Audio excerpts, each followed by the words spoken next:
Salut mes petits poissons. Pour cette vidéo à cœur ouvert, j'ai choisi un format un peu différent, un format podcast avec très peu de montage. Vous pouvez ainsi écouter cette vidéo tranquillement de la manière de votre choix, en faisant le ménage, en vous maquillant, en buvant une tasse de thé par exemple. La vidéo est un petit peu longue par rapport à ce que je fais d'habitude, mais j'avais envie de vous partager mon état d'esprit de ces derniers mois en toute sincérité. Très bonne écoute et très bon visionnage. Alors vous le savez sûrement si vous me suivez depuis un moment sur YouTube ou sur les autres réseaux sociaux, mais la passion que j'ai pour les sirènes, c'est quelque chose qui m'est un peu tombé dessus et qui a été un peu magique presque, j'ai envie de dire magique dans ma vie. C'était marrant parce que le jour où j'ai vraiment eu cette idée, mais j'ai fait une vidéo à ce sujet, vous pouvez la retrouver ici ou de l'autre côté.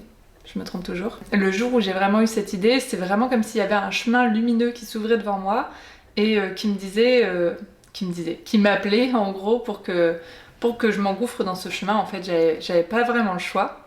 C'est une passion vraiment du coup qui a un peu dicté mes choix et ma vie pendant de longues années, pendant 9 ans très exactement.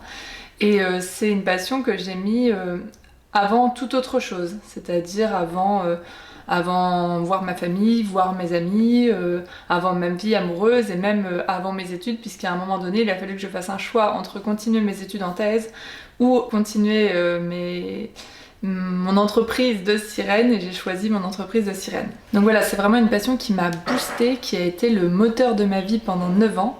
Si vous entendez des bruits à côté, il y a des travaux près de chez moi. Et du coup, c'est une passion qui m'a motivée à faire énormément de choses et à donner vraiment tout ce que je pouvais. Sauf que, il y a quelques mois, cette passion, elle a commencé à un petit peu s'émousser. Donc, je vais tout vous expliquer. Il y a quelques mois, j'ai commencé à avoir un genre de baisse de motivation générale pour ma passion pour les sirènes en particulier, mais même pour à peu près tout en général en fait. Et je vais vous expliquer un petit peu les différentes choses qui ont fait que cette passion était moins présente et que j'avais moins de motivation qu'avant. Et ça va aussi vous expliquer pourquoi pendant le confinement j'ai pris une vraie pause. Donc en premier lieu il y a eu la fatigue. Faire la sirène c'est vraiment ultra fatigant. C'est comme c'est un métier passion, c'est quelque chose auquel j'ai dédié donc tout mon temps. C'est-à-dire que c'est du 7 jours sur 7 et presque 24 heures sur 24. Moi je vous rassure, je dors, mais même la nuit dans le lit, on est en train de réfléchir à de nouveaux concepts, de nouveaux projets. En fait, ça ne s'arrête jamais. Le cerveau ne s'arrête jamais de réfléchir là-dessus, on a toujours envie de faire plus.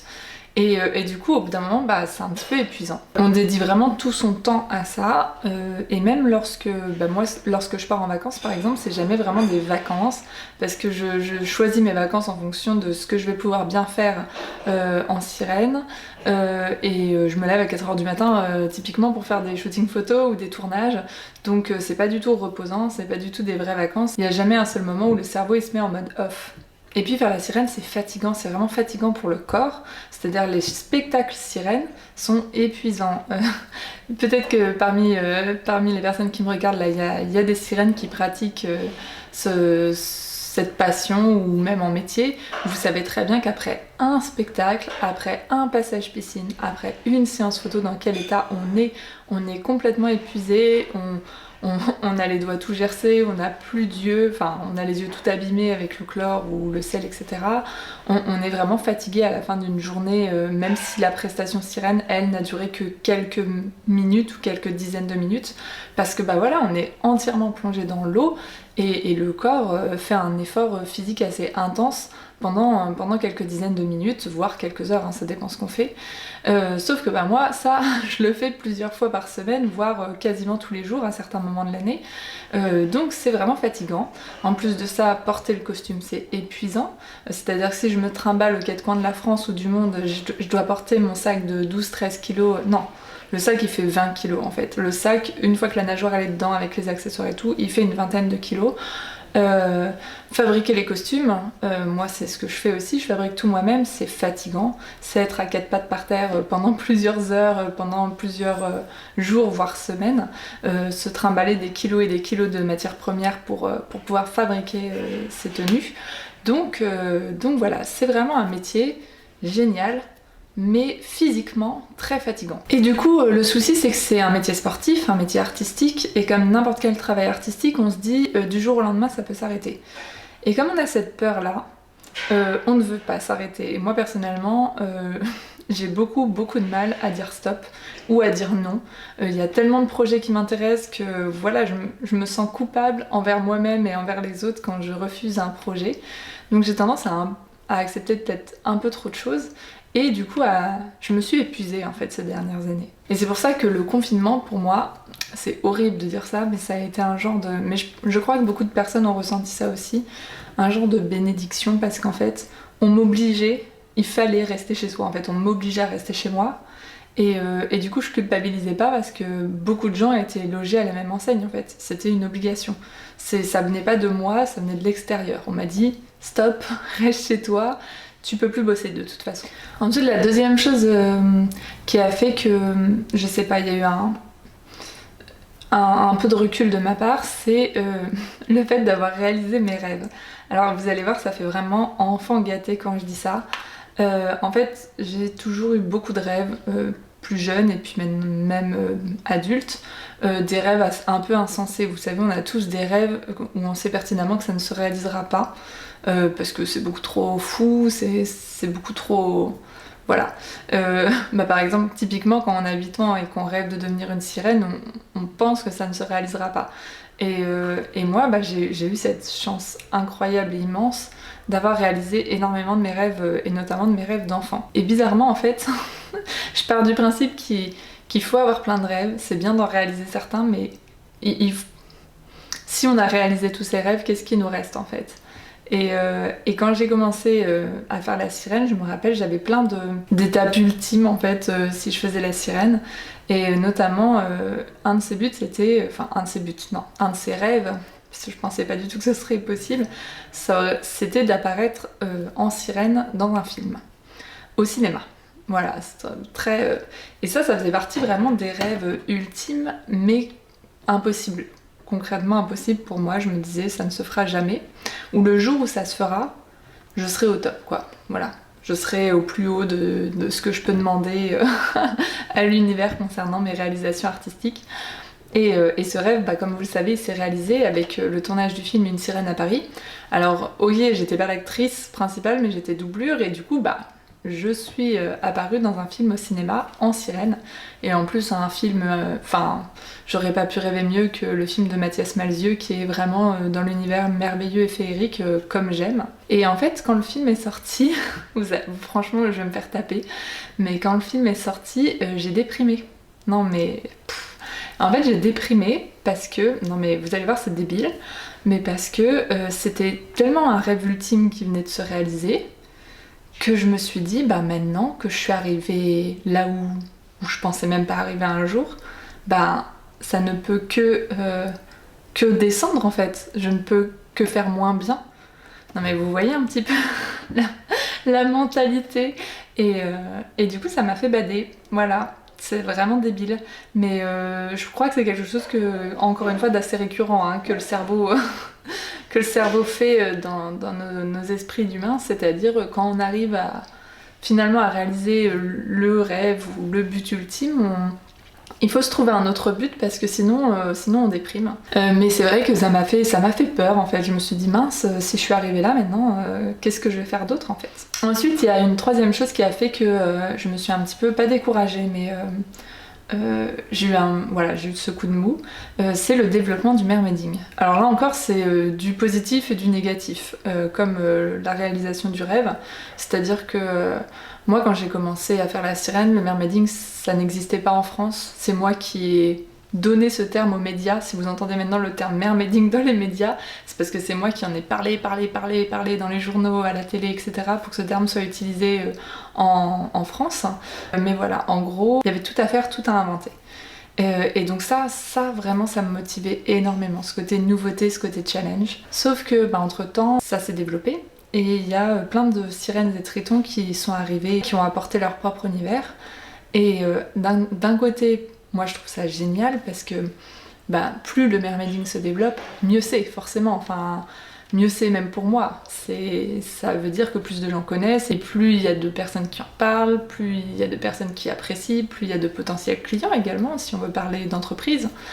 Donc voilà, mais d'un autre côté, ça veut dire aussi que de plus en plus de choses sont faites dans ce secteur-là et c'est de plus en plus dur d'être original en fait. Et ça, moi qui tiens énormément à un côté original, à un côté innovation, j'ai eu la sensation qu'il fallait que je fournisse encore plus d'efforts pour arriver à me démarquer, et je me suis même demandé en voyant ce que font d'autres sirènes et tréteaux en France, qui font des choses très bien, si moi j'arrivais toujours à apporter un petit peu ma pierre à l'édifice du mermaiding. Donc c'est pareil, ça m'a fait beaucoup me remettre en question. Enfin, un quatrième point qui fait que voilà, une passion métier, c'est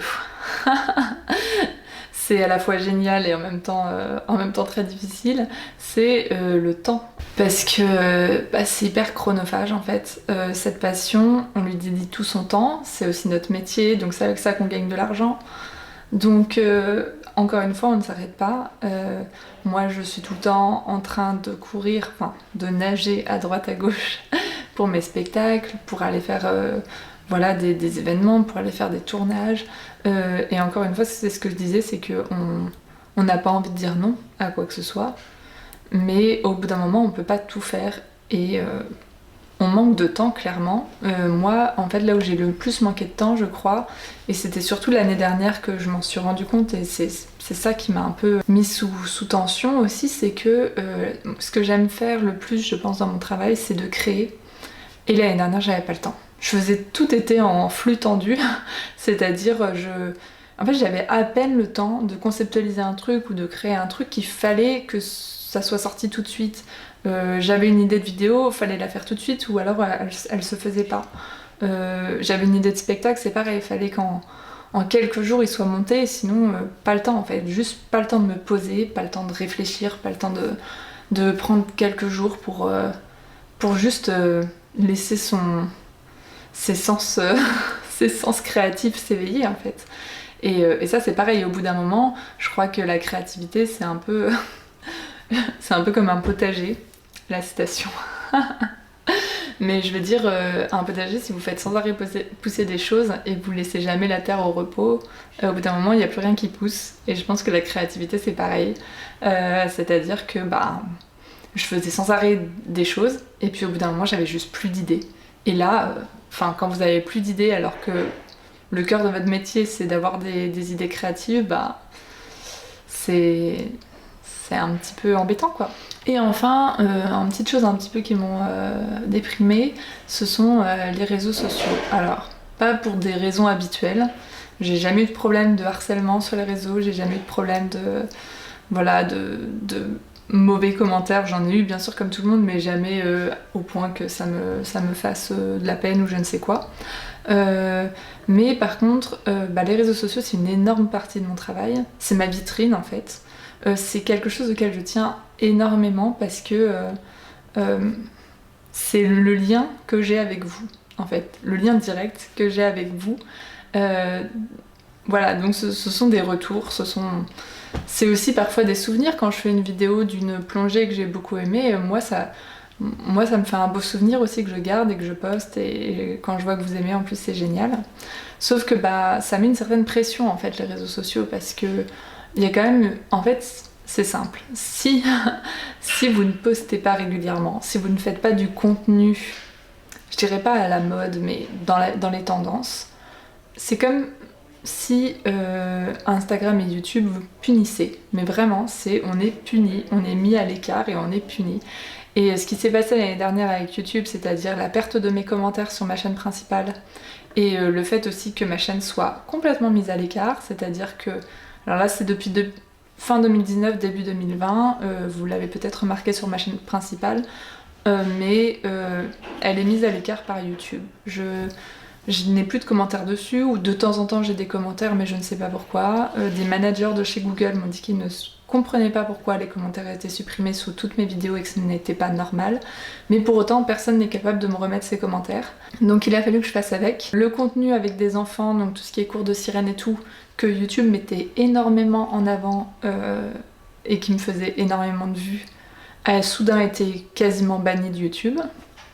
Donc moi, il a fallu que je me réinvente.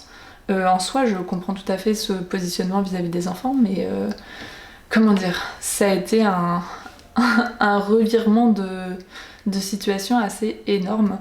J'ai perdu énormément de revenus sur YouTube, pour vous dire clairement les choses. Avec le confinement forcément et le fait que mes spectacles soient arrêtés, bah, ça n'a pas beaucoup aidé. Mais c'est pas ça qui m'a déprimée en fait. Ce qui m'a le plus déprimée, c'est le fait que j'ai l'impression que si je suis pas dans la tendance, si je fais pas des modes de vidéo comme tout le monde fait, etc., et ben tout simplement on me met pas en avant du tout. Et c'est un peu la même avec Instagram. Instagram, j'ai beaucoup monté en abonnés à un moment donné, et maintenant j'ai beau faire du contenu, j'ai beau essayer de faire un truc qui me plaît. Parce qu'en fait c'est avant tout pour ça que je fais ça. Je vais pas essayer de faire un truc qui plaît aux autres. D'abord j'essaye de faire un truc qui me plaît. En espérant que ça plaise, c'est devenu très très dur de gagner des abonnés sur Instagram. Par contre sur TikTok où je me suis lancée, là j'ai 80 000 abonnés alors que je poste plus depuis 3 mois, chercher l'erreur.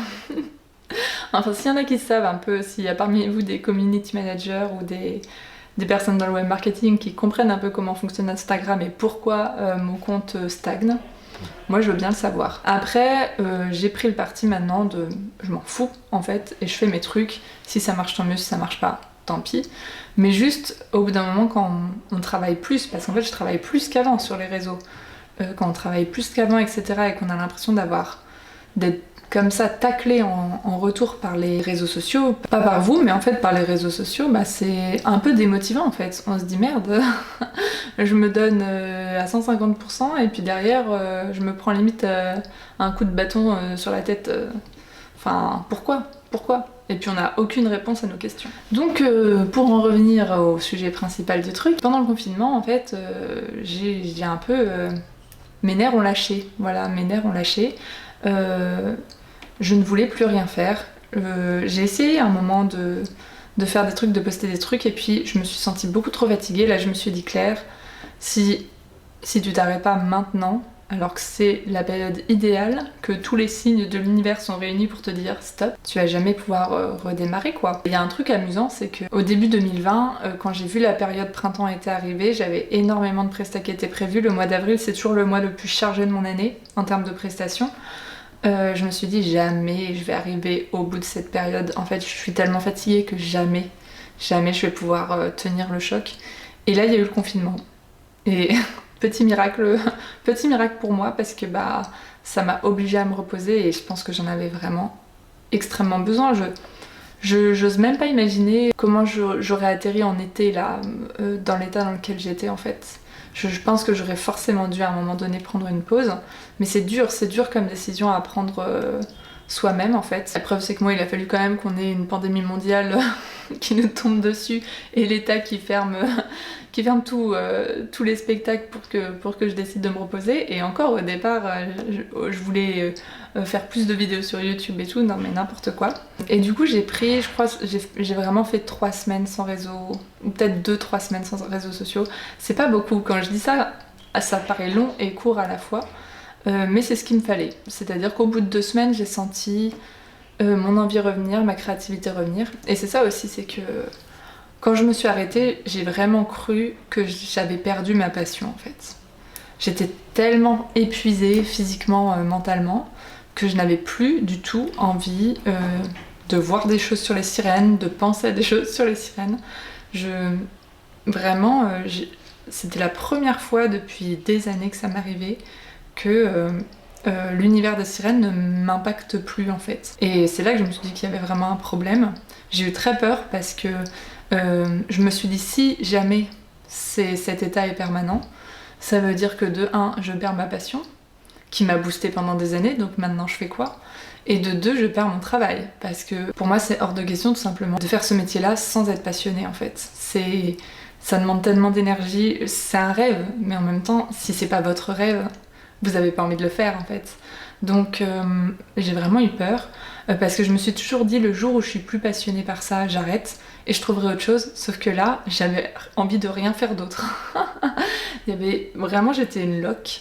J'ai passé 2 semaines à rien faire, vraiment, même pas regarder une série ou lire. Mon cerveau n'était plus disponible pour rien du tout. J'étais là en train de bugger sur mon canapé, mais bon, ça m'a fait du bien puisque je suis là aujourd'hui et que je peux vous annoncer que je suis sûre et certaine que ma passion et ma créativité ont repris. D'ailleurs c'est pour ça que j'ai recommencé à reposter sur les réseaux, à retourner des vidéos, à refaire la sirène, à créer de nouveaux moules, un nouveau costume. Ma passion serait pas revenue, clairement je serais pas là pour vous en parler parce que j'aurais même pas envie de vous en parler en fait. Si ça vous intéresse de savoir un petit peu comment j'ai fait pour me remettre de tout ça, n'hésitez pas à me le dire en commentaire parce que j'ai quand même suivi des méthodes en fait. J'avoue je me suis vraiment laissée aller pendant peut-être une dizaine de jours, mais au bout d'un moment je me suis donné une petite tape et je me suis dit et là il faut que tu te bouges parce que c'est bien beau de déprimer comme ça mais si t'as plus envie de rien, il y a un problème. Du coup, j'ai mis en place certaines choses, j'ai fait certaines lectures qui m'ont permis de me rebooster à nouveau. Et si aujourd'hui, en tout cas, ma passion est bien présente, je sais une chose, c'est qu'il faut que je ralentisse le rythme. Je peux pas tenir comme j'ai tenu ces dernières années. Il faut peut-être que je réduise le rythme de mes spectacles.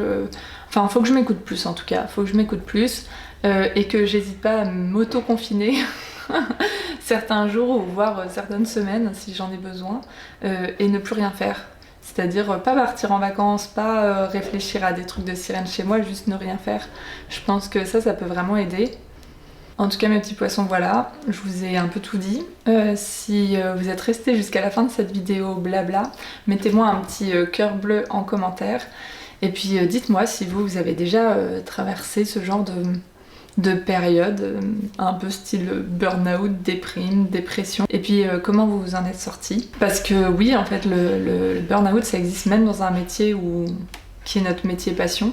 C'est vrai que j'ai aussi voulu faire cette vidéo parce que souvent j'ai des remarques comme quoi quand oh tu as de la chance, ton métier c'est ta passion, du coup tu dois pas avoir l'impression de travailler, et c'est un piège, c'est un énorme piège parce qu'en fait c'est au contraire, on détourne une passion pour travailler dessus.